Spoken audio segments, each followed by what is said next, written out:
여기 O들이 있습니다. 그런데 사실 이 중에는 E가 껴있어요. 어디에 있는지 찾으셨나요? 네, 집중해서 보면 E가 있죠. 그런데 어떤 사람들은 한눈에 찾을 수 있다고 합니다. 숫자판이 이렇게 보이거든요.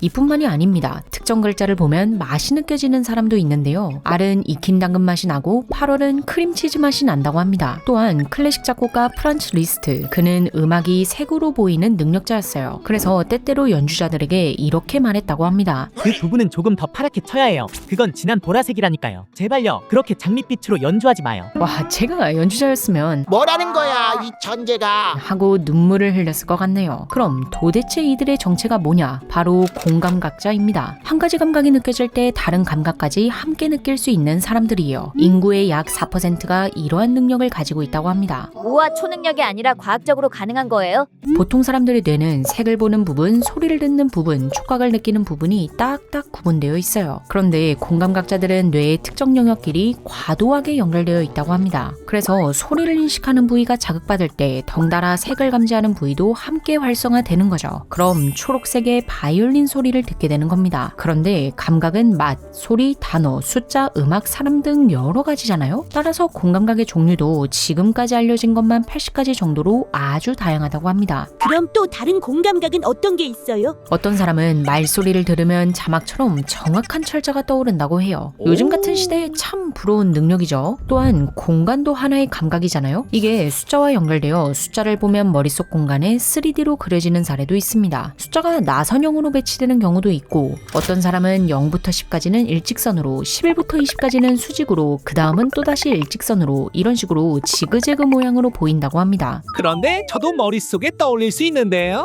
공감각자들이 느끼는 건 일반적인 연상과는 달라요. 생각을 통해서 떠올리는 게 아니라 그냥 보면 자동으로 떠오르는 거거든요. 마치 우리가 이 글자를 보면 머릿속에서 자동으로 아라는 소리가 떠오르는 것과 비슷하죠. 심지어 떠오르는 조합은 시간이 지나도 거의 변하지 않습니다. 1년이 지난 뒤에 물어봐도 바이올린 소리는 초록, 8월은 크림치즈 맛. 라고 일관성 있게 대답한다고 해요. 이런 공감각자들은 그 특성상 예술가들 사이에서 종종 발견되곤 하는데요. 카니 웨스트는 한 인터뷰에서 나는 소리를 봐. 고등학교 때부터 내 앞에 놓인 소리를 보여주기 위해 그림을 그려오기도 했어. 라고 말했습니다. 퍼렐 윌리엄스도 화음이 잘 맞는지를 색으로 판단한다고 해요. 빌리 아일리시 역시 자신이 공감각자임을 밝혔죠. 또한 이 그림 보신 적 있으신가요? 추상화의 아버지라고 불리는 바실리 칸딘스키의 작품입니다. 그는 금수저 집안에서 태어나 법학과 경제학을 전공한 수저였어요. 아주 젊은 나이로 교수 자리에 오를 만큼 뛰어난 인물이었죠. 진짜 엄친아네 달달. 그러던 그가 30살이 되던 해 우연히 한 그림을 보게 되었는데 완전히 매료되고 맙니다. 그림을 배워야겠어. 이를 계기로 그는 모든 걸 뒤로하고 예술의 길로 들어섰어요. 그렇게 유학을 떠나 열심히 그림을 배우던 어느 날 그는 바그너의 음악을 듣게 됩니다. 그때 아주 강한 공감각을 경험했다고 해요. 눈앞에 선명한 색이 펼쳐지며 미쳐 날뛰는 듯한 선들이 그려졌다. 이후로 그는 음악을 들으며 떠오른 색과 형태를 작품에 녹여내곤 했죠. 그럼 이게 진짜 과학적으로 확인되었어요? 실제로 공감각에 대한 연구는 활발히 이어지고 있습니다. 한 번은 fMRI를 통해 진짜 숫자를 보면 색쪽도 활성화되잖아. 를 관찰하기도 했죠. 앞에서 본 자막 능력에서도 비슷한 결과가 나왔고요. 물론 아직 표본이 적어서 결과가 일관되지 않고 더 많은 연구가 필요하긴 하지만요. 어쨌든 여러 분석을 하며 밝혀진 사실 중 가장 흥미로운 건 공감각도 유전된다는 겁니다. 부모 중에 공감각자가 있다면 자녀도 물려받을 확률이 높았거든요. 실제로 공감각자의 40% 이상이 가족 중에 또 다른 공감각자가 있다고 합니다. 소설가 블라디미르 나보코프는 알파벳을 보면 색이 떠오르는 공감각자였어요. 그는 자서전에서 자신이 보는 알파벳을 자세히 표현하기도 했는데요. G는 고무 같은 느낌의 갈색, B는 짙은 젓갈색, 그리고 V는 장미석연과 같은 색이었죠. 그런데 알고 보니 그의 어머니도 공감각자였던 거예요. 문자 몇 개는 아들과 비슷한 색조를 띄었으며 아들과 달리 음표를 색으로 인식하는 능력도 있었습니다. 여기서 주목할 점은 가족이라고 해서 공감각의 종류가 꼭 같지는 않다는 거예요.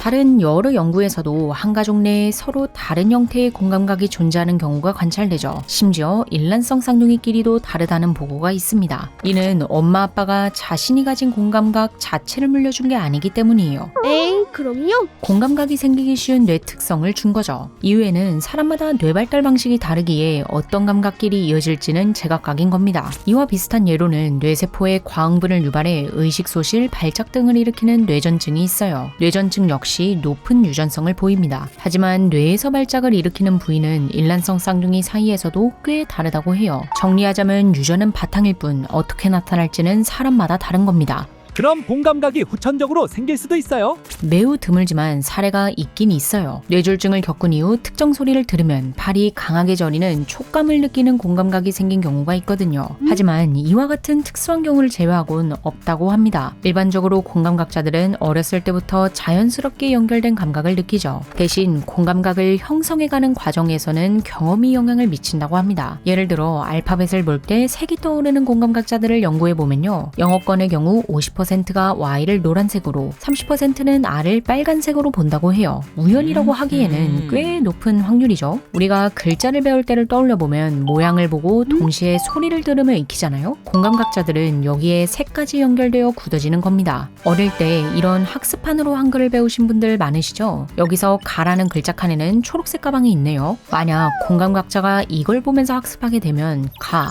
혹은 가방이라는 글자에 초록색이 연결될 수 있는 겁니다. 그럼 같은 글자를 볼 때마다 이때 익힌 색이 떠오르는 거죠. 실제로 1970년대 미국에서 태어난 공감각자들 중엔 유독 비슷한 색 조합으로 알파벳을 떠올리는 경우가 많은 거예요. 그 이유를 조사해 봤더니 당시 인기 있었던 알파벳 자석 장난감의 색 배열과 같았다고 합니다. 보통 사람들은 그 색을 기억하지 못하지만 공감각자들은 그때의 색감을 글자와 묶어 학습했던 거죠. 그럼 공감각이 사라지기도 해요? 보통은 아니지만요. 가능하긴 합니다. 일부 뇌에 작용하는 약물은 평소와 다른 감각을 만들어내기도 하잖아요. 소리가 다르게 들린다거나 색이 더 생생하게 보이는 식으로요. 이는 대부분 뇌의 세로토닌 경로에 영향을 주기 때문입니다. 그래서 연구자들은 혹시 공감각도 세로토닌이랑 관련이 있나? 싶었죠. 그런데 놀랍게도 진짜 연관이 있었습니다. 음악을 듣거나 사람을 볼 때면 색이 떠오르는 공감각자가 있었는데요. 그가 세로토닌제 흡수를 억제하는 항우울제를 8년 동안 복용했더니 이 기간 동안은 공감각이 완전히 사라졌다고 해요. 이후 약을 중단하니 다시 공감각이 돌아왔고요. 오, 그럼 세로토닌이 원인이네요. 꼭 그런 건 아니에요. 어떤 연구에서는 다른 신경전달 경로에 작용하는 약물을 복용했는데 이때도 공감각이 줄어들었다고 하거든요. 불면증을 생각해보면 하나의 원인만 있는 게 아니라 여러 요인이 함께 작용하잖아요. 이처럼 공감각도 뇌 속에서 일어나는 복잡한 화학작용의 결과라 여러 신경전달 물질의 균형이 바뀌면 영향을 받을 수 있는 겁니다. 자, 오늘은 다채롭게 세상을 느끼는 공감각에 대해 알아봤습니다. 그런데 여러분 혹시 이 마크 보셨나요? 저 몽구 드디어 광고를 받았습니다. 오늘 본 이야기는 케빈 제이 미첼의 우리는 무엇을 타고나는가의 한 부분입니다. 공감각자 이야기 외에도 남자랑 여자 중에 누가 더 IQ가 높을까? 쌍둥이는 성격도 똑같을까? 왜 왼쪽 얼굴이랑 오른쪽 얼굴은 다르게 생겼을까? 등 여러 재미있는 내용이 들어있죠. 저걸 보시면 알겠지만 내용이 워낙 제 취향인지라 광고가 아니었어도 읽어봤을 것 같네요. 물론 이와 같이 유전과 과학에 대한 궁금증을 해결해 줄 뿐만 아니라 따르는 존재 그리고 인간의 본성에 대한 인문학적, 철학적 성찰까지 이끌어주는 책입니다. 알찬 내용이 가득하다 보니 진짜 찐 포브스에서 선정한 꼭 읽어야 할 내 과학 도서 라고 하죠. 날도 슬슬 추워지는데 집에서 따뜻하게 이불 덮고 책 한 권 읽어보시는 거 어떠신가요? 그럼 지금까지 몽구였습니다. 시청해주셔서 감사합니다.